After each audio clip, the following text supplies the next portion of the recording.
This is an audio series from the superfreakmedia podcast network. If you like what you hear, please be sure to show your support and follow us on our other social media platforms.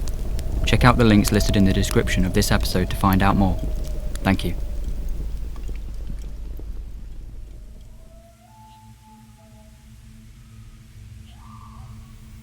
The night draws near, and the shadows stir. You're alone in the woods. Dead leaves crunch underfoot, and the wind bites at your neck. You feel a chill down your spine as the fog ushers you deeper into the darkness. A darkness full of eyes that watch, and whispers of stories. I am your storyteller, and this is Campfire Chronicles.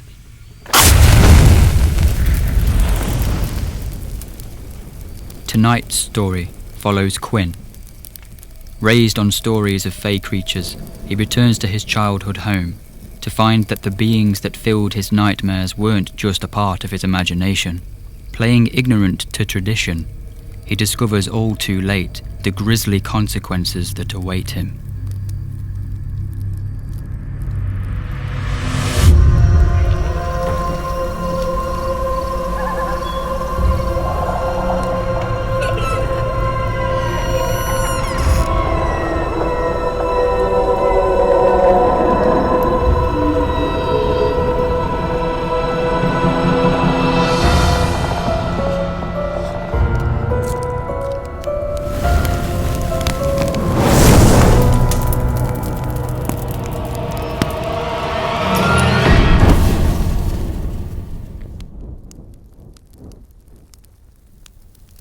The sun slowly crept upon the overgrown thicket of Seeley Cottage. Beams of light caressed the brambles along the boundary of the garden, slipping between the cracks of the pavestones and reaching longingly through the branches of the old, gnarled tree at its centre. The weathered remains of a small rope fence flailed in the breeze at the tree's base as morning fell like a sigh. The memories of a childhood spent here drifted in the wind as Quinn stared contemplatively from the kitchen window, eyes glazed with morning rum. Dust danced gently in the air as he stood in the same spot that Nanny MacLeod would watch him from as he ran around the garden full of juvenile wonder. It was the first time that Quinn had been back here since the funeral, since he found out that Seeley Cottage was now his. It wasn't an easy trip. His overnight train journey from London was a sleepless one as he returned to the Highlands for the first time in his adult life. Back to seclusion and isolation. Back to the place he swore he would never return to since leaving almost a decade ago. As he sluggishly poured another cup of tea, a sharp pang of hunger shook him from his morning stupor, leading to a frantic search through the cupboards to find something that was in date. Like the rest of the cottage, the contents of the cupboard were way past their best date, blanketed in a thin layer of dust. The pantry was next, which was empty, save for a familiar ornate biscuit tin that unleashed a flood of memories from Quinn's childhood. One for you, one for me, and one for our friends, the folks that are free, echoed Nanny MacLeod's voice as he pried open the stiff lid that was inlaid with intricate patterns and cartoonish depictions of fairies, sprites and pixies. Where there once was homemade buttery shortbread, there now sat several stones, smooth and cold. They dulled the polished gold interior of the antique biscuit tin. With a frustrated groan, Quinn threw the tin back into the pantry and slammed the door shut with enough force to send motes of dust raining down upon him. This is typical of her, he thought to himself. Head up her arse, all the way to the clouds. As he stomped around the cottage, he thought of how he could not even escape Nanny MacLeod's stupid rhymes and superstitions even after she was gone. How it always frustrated him that she would continue infantilizing him even into adulthood. On a cold winter's night, leave them all something sweet, else they'll bite off your toes and nibble on your feet, he said out loud mockingly, remembering the wild stories of brownies that would finish your chores in exchange for sweet, baked goods. Quinn loved these tales growing up. His head would swim in the magic of stories about kelpies, the water horses that would entice children to jump on their backs, and those of the gnome-like Petch that would challenge the strongest men to arm wrestling contests. At Nanny MacLeod's insistence, he would always leave a jar of honey by the back door at the beginning of every month. Together they would hang bells from the tree each summer so that the sprites would tend to their garden, being careful not to damage even a single leaf from the tree, which Nanny MacLeod insisted was the home of the Fae. It wasn't until Quinn started to get older that he realised his life was different from everyone else. His classmates would all have the latest toys and gadgets, whereas Quinn would have rickety wooden figurines that Nanny said were made just for him by Gruagach, the fairy queen, in exchange for a pint of fresh milk. Quinn soon grew bitter in his teenage years, becoming tired of the tall tales and the isolation from his peers. As soon as he had the chance, he ran away and never looked back. He would send the occasional card when he could, but by the time that the news of her death had reached him, Quinn had not spoken to Nanny MacLeod in almost 7 years. He felt a sharp scratch of guilt as he left the cottage to take a short stroll to pick up some food before the real work of the day needed to be done. He always meant to pick up the phone, but life just got in the way, and after their last conversation, he was sure that she never wanted to hear from him again. The seclusion of Seeley Cottage meant that it was a 9-mile round trip just to collect some supplies, and as he quickly devoured his morning haul, Quinn started to note the dual tasks that he had to undertake before the estate agent would arrive in 2 days' time and he could finally be rid of Seeley Cottage for good. The place had sat untouched for months, but he felt Nanny MacLeod's presence everywhere he looked. From the cluttered living room filled with books, teapots and trinkets, to the bedrooms that had wall-to-ceiling murals of woodland sprites and mythical creatures. He thought that she was undoubtedly smirking from the afterlife, knowing that she had the last laugh. With how much needed to be done, and how quickly he wanted to be out of the place, he wolfed down his breakfast and choked on his coffee, dashing his leftovers out of the kitchen window into the bramble below. He instinctively pulled his phone from his pocket to mindlessly scroll away for a few moments, but Seeley Cottage resided in the middle of nowhere, and the surrounding forests ensured that no network coverage would ever reach these parts of the Highlands. He threw his phone into a nearby drawer, which then turned into a rummage to find some black bags. This was cut short when there was a knock at the door. 5 short raps in quick succession. Hurriedly, he opened the door only to find that there was no one there. As he stepped outside to investigate, he knocked over a small rock cairn that had been raised directly on the doorstep. Word must have reached the nearby towns that there was someone in the crazy lady's house, and kids being kids, they wanted to cause some havoc, so he yelled for them to back off. It seemed that nothing truly had changed since he left Seeley Cottage behind, and that kids still take the long bike ride up here, daring each other to pull pranks and try not to get cursed by the crazy lady who lived there. Shaking off the familiar sense of embarrassment, he kicked the rocks under the overgrown flower beds that lay either side of the front door and made his way back into the cottage. There was a sudden crash and Quinn made a beeline towards the source of the noise. The broom closet door was wide open, with all of its contents scattered across the floor.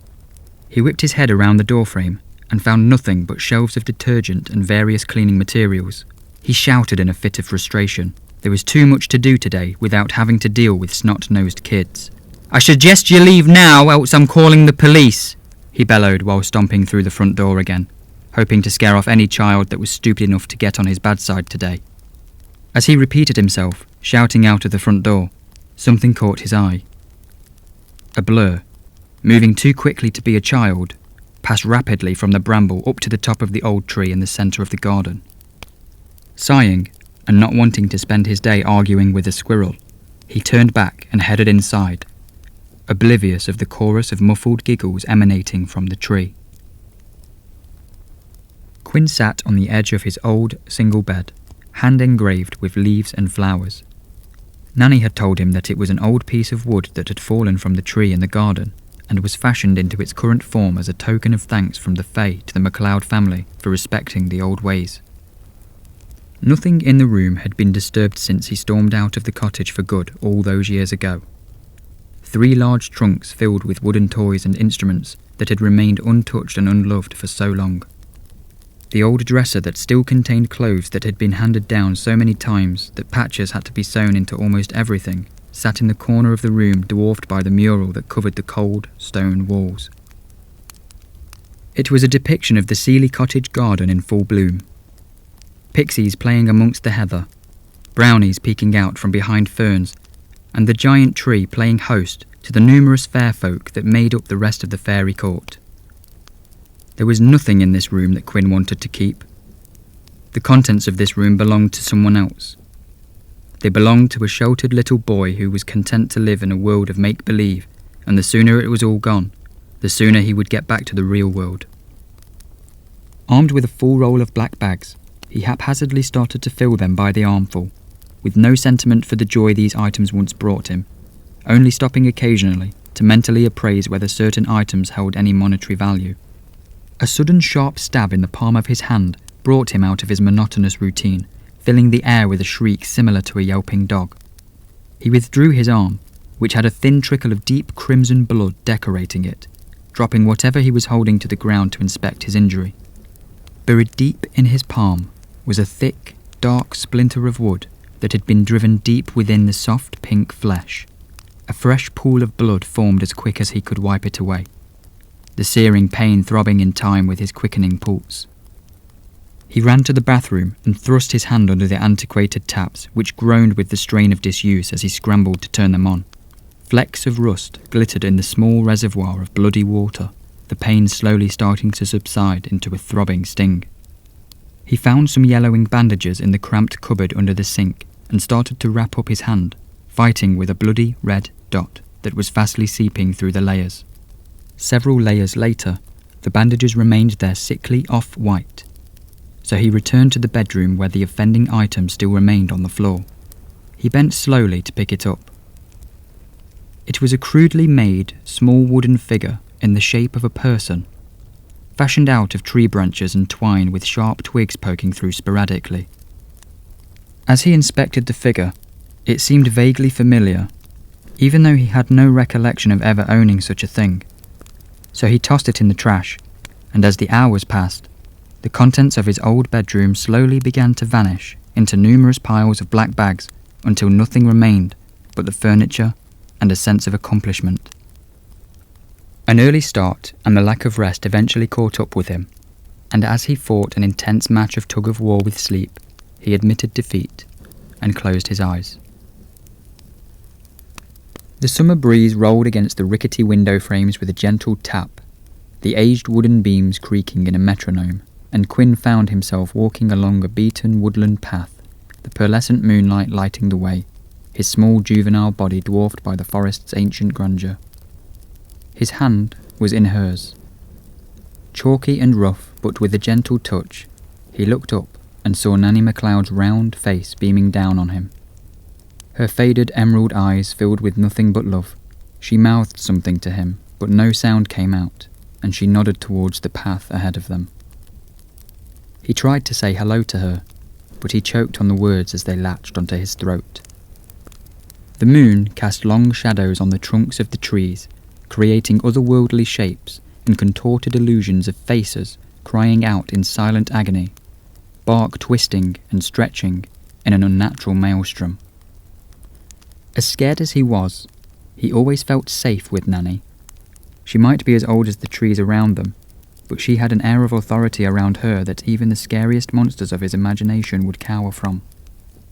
She gave him a soft, reassuring squeeze of his hand as he shivered, head down, avoiding eye contact with the knots in the bark that felt as if they were gazing on him hungrily. The twilight silence was slowly pushed aside when the biting air began to charge with imperceptible whispering. The wind swirled behind them both, pushing them deeper into the forest. Each indistinguishable word felt like a small blow against Quinn's eardrum. Long branches, like gnarled limbs, lurched closer to him, occasionally getting tangled in his hair and clawing at his face, leaving faint scratches that would sting in the night air. He huddled closer to Nanny's billowing skirt, and she wrapped a plump arm firmly around him, the wind growing stronger and forcing them to keep a quick pace. He opened his mouth to call out to her, but when his words failed him again, she quickly turned his gaze to meet hers, shook her head, and gave him that familiar do-as-you-are-told look. When he turned back towards the path, he noticed that in her free arm, Nanny MacLeod was holding a thick bundle of rags, but he had no time to think of this, as the wind ushered them into a clearing in the woods. The wind subsided to a small, continuous sigh, while the whispering became a deafening crescendo blaring from all directions. The clearing was barren, save for a crooked stump directly in the centre. The moon saturated the area with cold light as it shone directly above, leaving the haunted trees around them bathed in liquid darkness. Nanny gave Quinn's shoulder a firm squeeze, gathered up her skirt, and hobbled over to the tree stump, both arms now cradling the lump of fabric as she stared dead ahead. She slowly placed the bundle down, and as it made contact with the wood, the whispering came to an abrupt stop, leaving the air thick with the eerie silence once again. The wind stopped, and the night was still. Goosebumps slowly tiptoed across his skin as a piercing cry echoed around him. The bundle of cloth squirmed and a short, flabby arm broke free, the high-pitched crying now rupturing midnight's inertia. Just as Quinn took a step towards Nanny and the crying baby, she fluidly spun around and pointed a finger at him, and he froze as small, luminous orbs appeared within the surrounding trees. He saw Nanny mouthing words, eyes closed and bowing her head. He strained his eyes to try and make out what she was saying, but her shriveled mouth made no shapes that seemed familiar to him. All the while there were more of the small orbs appearing by the moment, that would occasionally disappear and reappear in rapid succession. Warmth blossomed in the crotch of his trousers and poured down the inside of his thigh, then drenching his sock while he was suspended in fear. Nanny had finished her chant and was making her way back over to him while the screams of the baby grew louder. "Close your eyes, Wee-in," she breathed into his ear, and she nestled him into her warm embrace. The scent of lavender and patchouli filled his lungs, and as he squeezed his eyes shut and held onto Nanny tighter, he became aware of movement all around him. The sound of claws tearing wet fabric, mixed with guttural growls and a gargled baby's scream, dinned into Quinn's head, his eyes stinging with the tears that erupted from his eyes. Nanny started to hum a lullaby while the cacophony of terror overwhelmed Quinn, who could not catch his breath from the sobs that forced themselves from the very pit of his stomach. A final choked squeal was immediately followed by the sound of smacking lips, chewing, and swallowing. And then, silence. Nanny slowly let go of Quinn, reassuring him that everything was okay and that he could open his eyes now.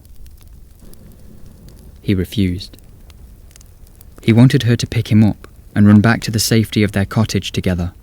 After some coaxing and promises of his favourite cake, he opened one eye slowly, and then the other. The clearing was empty. All hungry eyes from the forest had now disappeared, and it was just him and Nanny. She hunched over, wiped his face and planted a kiss on his forehead, her peach fuzz gently tickling him and making him giggle. He took her hand and they started to make their way along the path back home when Quinn turned his head towards the stump in the middle of the clearing. Tiny, dark footprints burgeoned out from a pond of blood that surrounded it. Gone were the baby and the blankets, replaced with a small cairn of stones. He opened his mouth to scream. Quinn shot up, body covered in a film of cold sweat. The sheets were soaked and clung to his legs while the acidic sting of urine permeated the room. The room was pitch black, so he pressed himself against the wall, blindly feeling his way to the light switch. Suddenly he started to salivate and his stomach growled, barely making it to the toilet by the time that its contents exploded from his mouth and nose. After hurling several mouthfuls of vomit into the cold basin, he started to choke on a piece that was caught in his throat. No amount of clearing would shift it, so he reached to the very back of his mouth to try and remove it. Whatever it was sharp and too large to have been something that he simply ingested this morning, and it cut into muscle as he removed it slowly from the back of his throat. Wailing in agony and the coppery taste of blood mixing with bile, he threw up again all over his hand, trying his hardest not to choke as it attempted to slide back down his esophagus. He reached back and managed to pull it further into his mouth, while sharp, needle-like points bored into his tongue and made a noise like scratches on wet sandpaper as he tugged rhythmically. One final tug removed the object, leaving deep, thick scratches in and around his mouth, and he dropped whatever was removed into the toilet bowl. The stick figure lazily bobbed up and down in a sea of sick, laced with blood, silently mocking him while tears streamed down his face, falling into the grisly concoction that lay within the toilet. He scrambled backwards, slamming the bathroom door shut behind him. He wrapped his arms around his knees and slowly started to rock back and forth in place, his heartbeat thundering in his ears. Visions of his nightmare came swimming into the forefront of his mind and battled with the agony in his throat and mouth for the contender of what could torment him the most. He hoarsely told himself that it was all just a dream. He slapped himself across the face, which brought no comfort and failed to rouse him from it. He then started to slam his head against the solid oak door, which only resulted in more pain.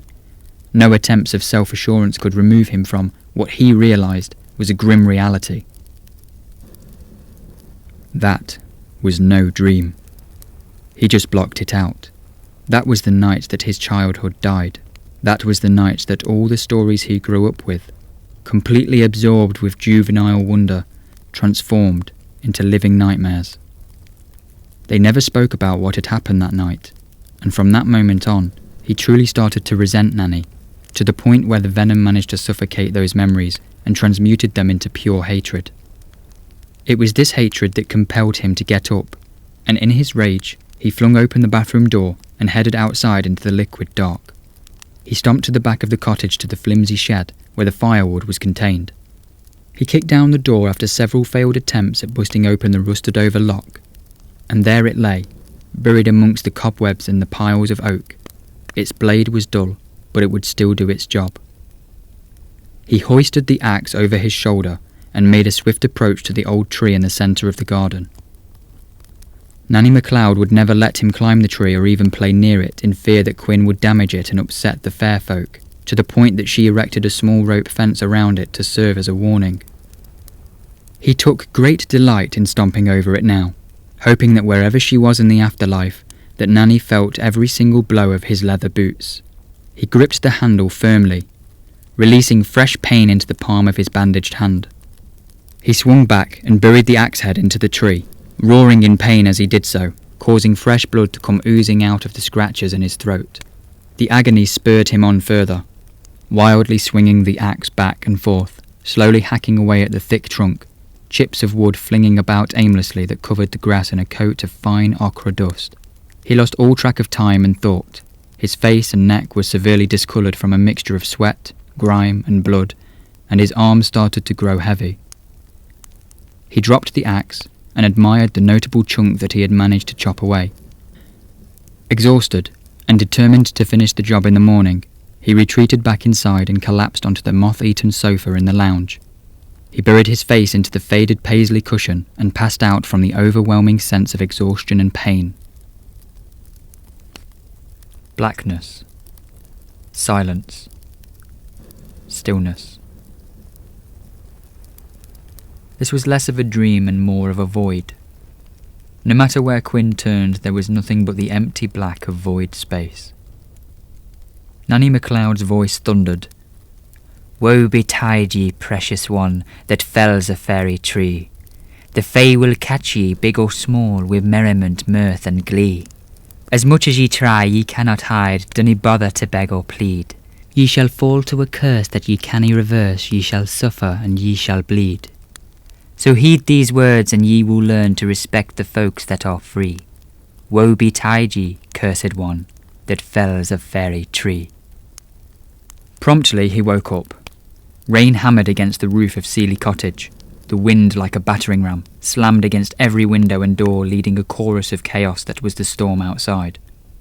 Quinn sat up, his lower abdomen ablaze with a pain that only a trip to the toilet could cure. In a daze, he languidly made his way to the bathroom, eyes half shut as he lowered his trousers to piss. Nothing happened. Eyes fully open with a look of confusion, he squeezed to try and force something out, but again his efforts were in vain. Sidestepping to the sink, he fiddled with the cold water tap and gulped mouthfuls of water and then sat down on the toilet to try again. This is when he noticed that the bathroom was spotless. No blood, no vomit, no stick figure. Chalking this up to a complete lack of sleep on his journey up here, mixed with the buried anxieties that he already had about returning to Seeley Cottage, he laughed off the machinations of his warped imagination. The fire in his abdomen started again, sending him to the floor, curled up in a fetal position as the pain travelled to his groin. He shook as he clambered upright and positioned himself above the toilet again, internal muscles shrieking as he squeezed hard to no avail. The fiery pain slowly creeped down his urethra. White spots formed in his vision as the pain blinded him and beads of sweat came falling down his face. An amber, viscous liquid started to flow like lava out of the tip of his penis. Falling like honey from a spoon, it made an audible splash as it hit the water inside the toilet bowl. The pain was too much, and Quinn had to prop himself up using the sink and the tank of the toilet, the fire now all-consuming. The putrid, sour stench burned as he tried to control his breathing, and 15 minutes felt like hours while the thick liquid continued to flow.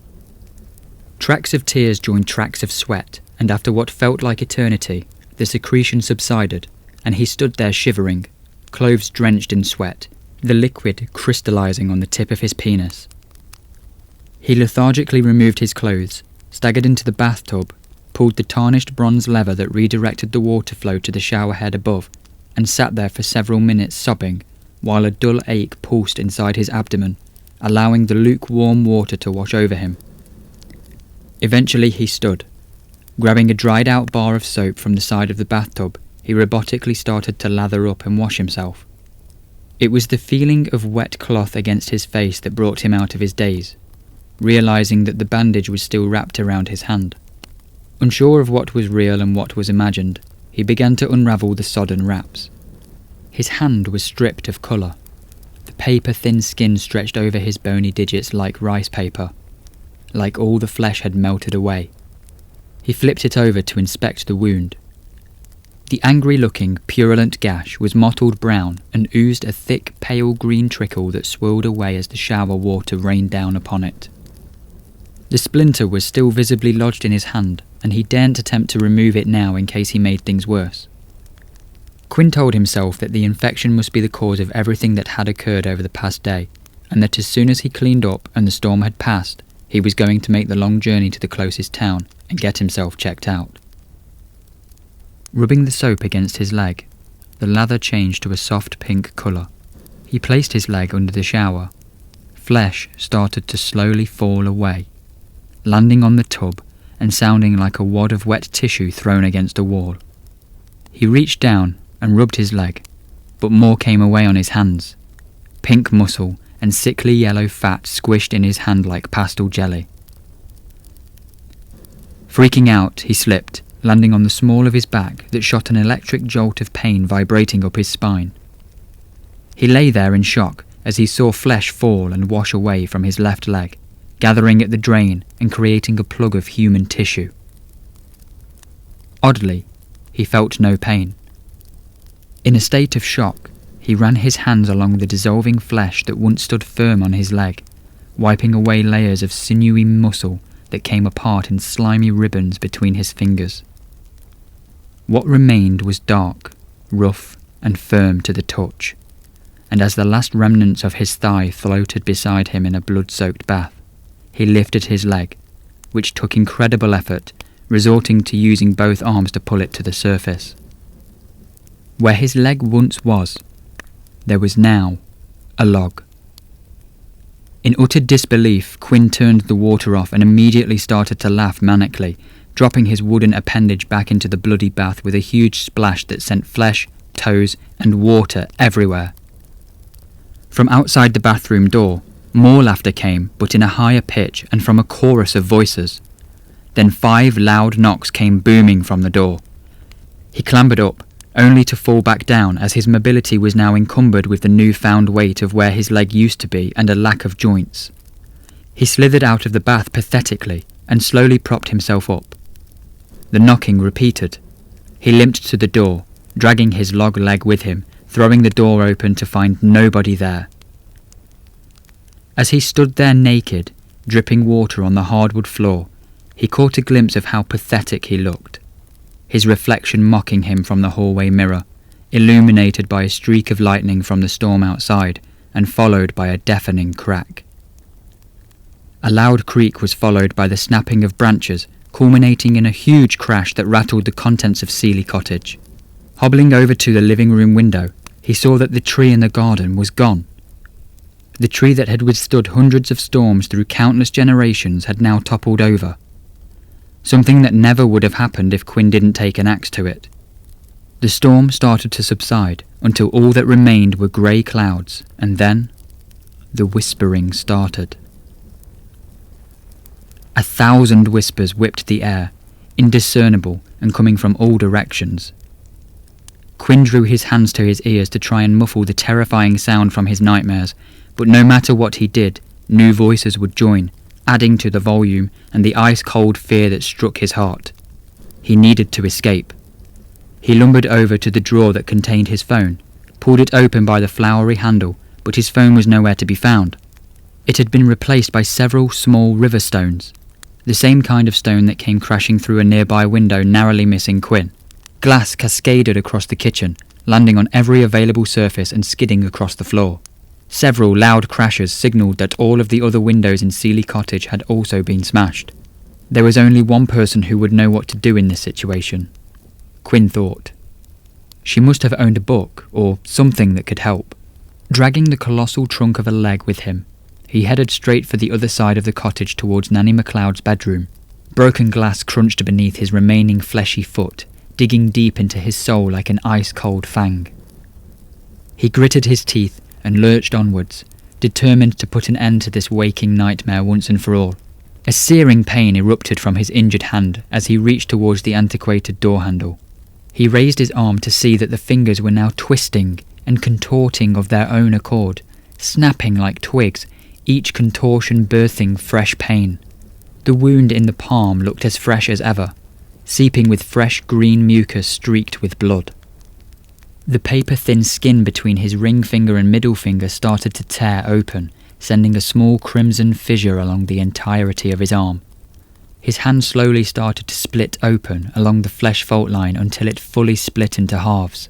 Emerging from the hole in his hand were leaves soaked in blood, accompanied soon after by a crimson-covered branch. The more that this branch emerged, the more that Quinn's arm would split.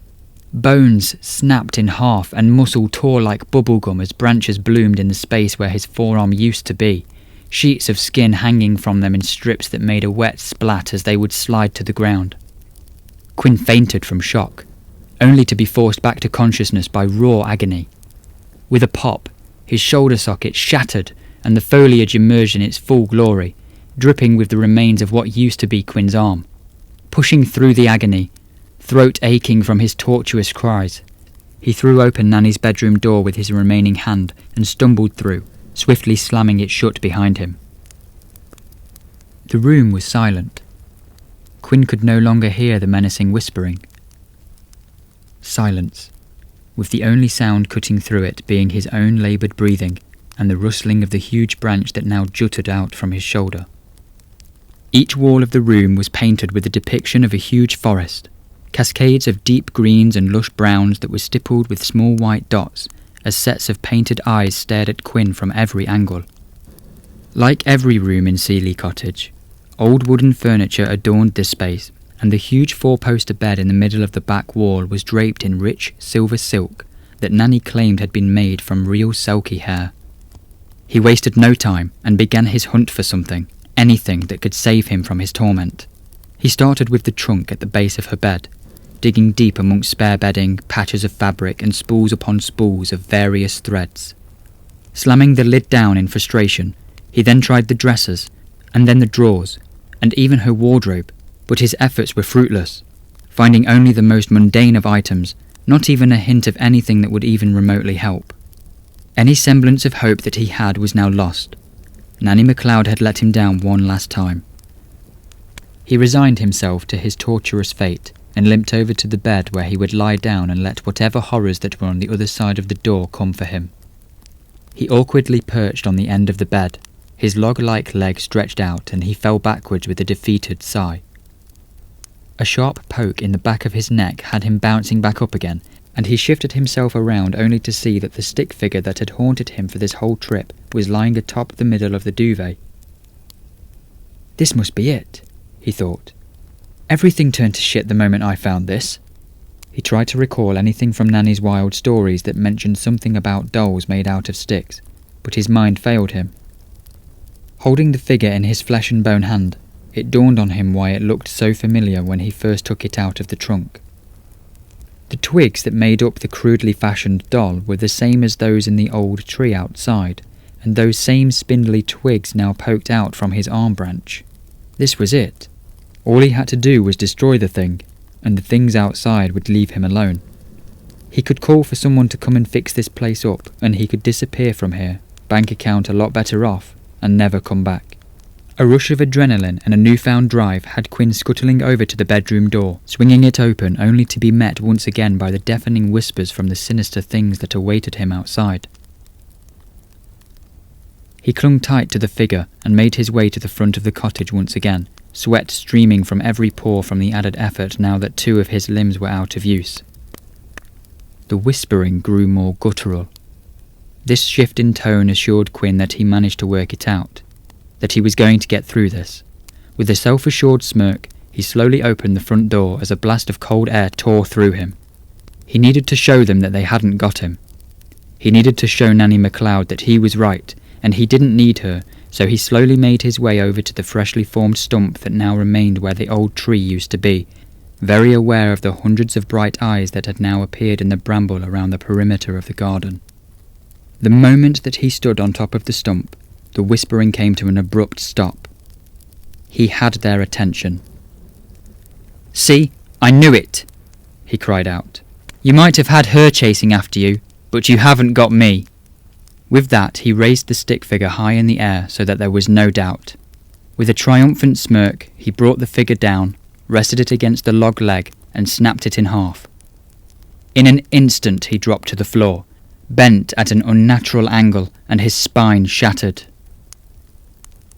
Tears flooded his eyes as he lay atop of the stump, the stick figure broken into 2 pieces next to him, mirroring his own broken body. His whole body erupted with sheer agony, like each nerve was being sliced open with a hot knife.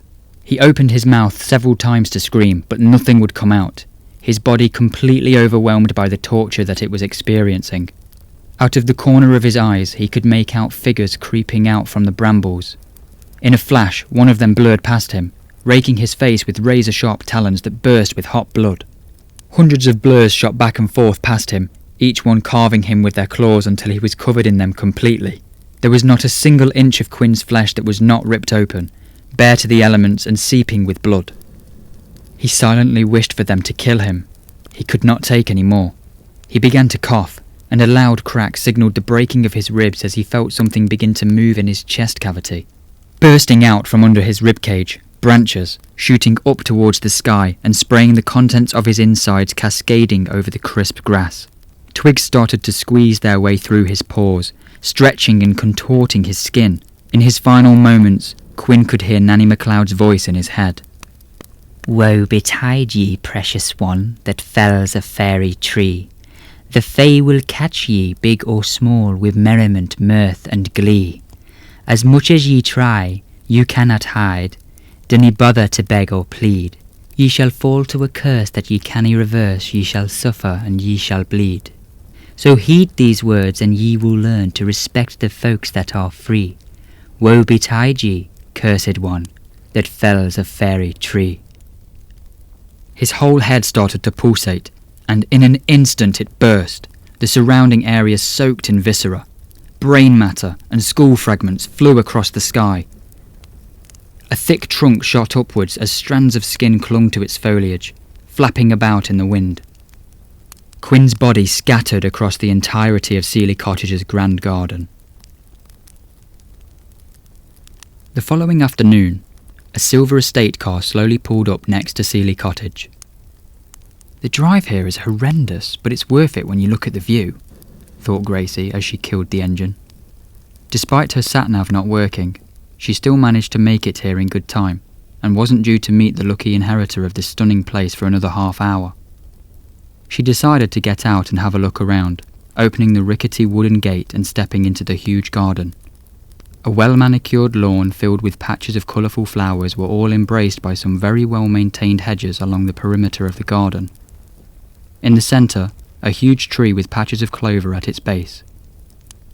The cottage itself lay in the distance, filled with antique charm and had been very well taken care of, and showed no sign of damage or decay. She walked along the pathway which led past the giant, old tree. As she approached, she could not help but be overwhelmed by its grandeur, and looked up to get a better look. Her eyes were drawn to two knots in the tree that looked almost as if they were eyes.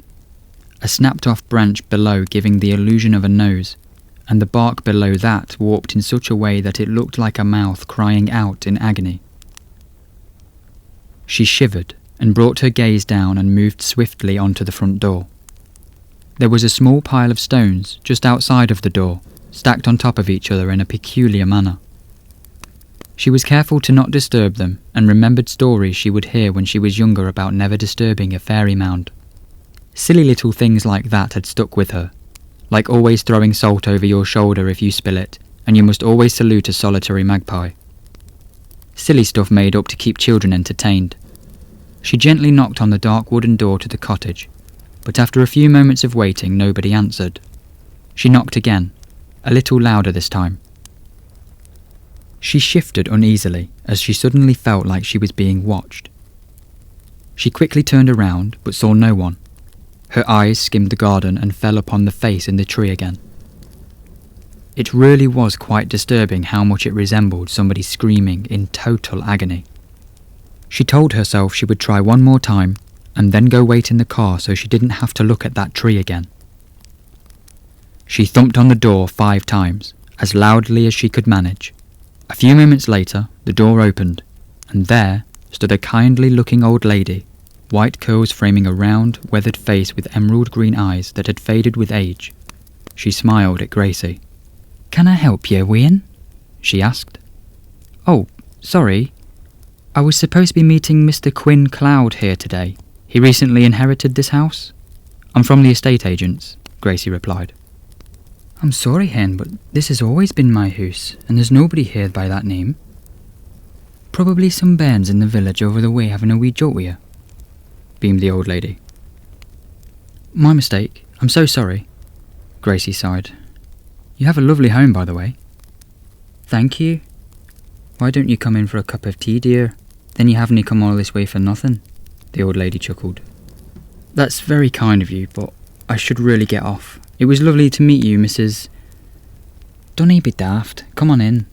Call me Nanny MacLeod. None of that Mrs. nonsense," said Nanny, as she ushered Gracie through the door of Seeley Cottage.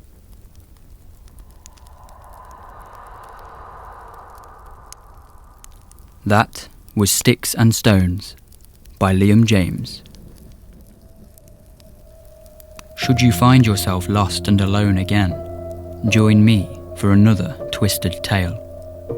But tonight, as you leave the glow and warmth of the campfire and the last ember flickers in the dying light, remember that these stories will stay with you.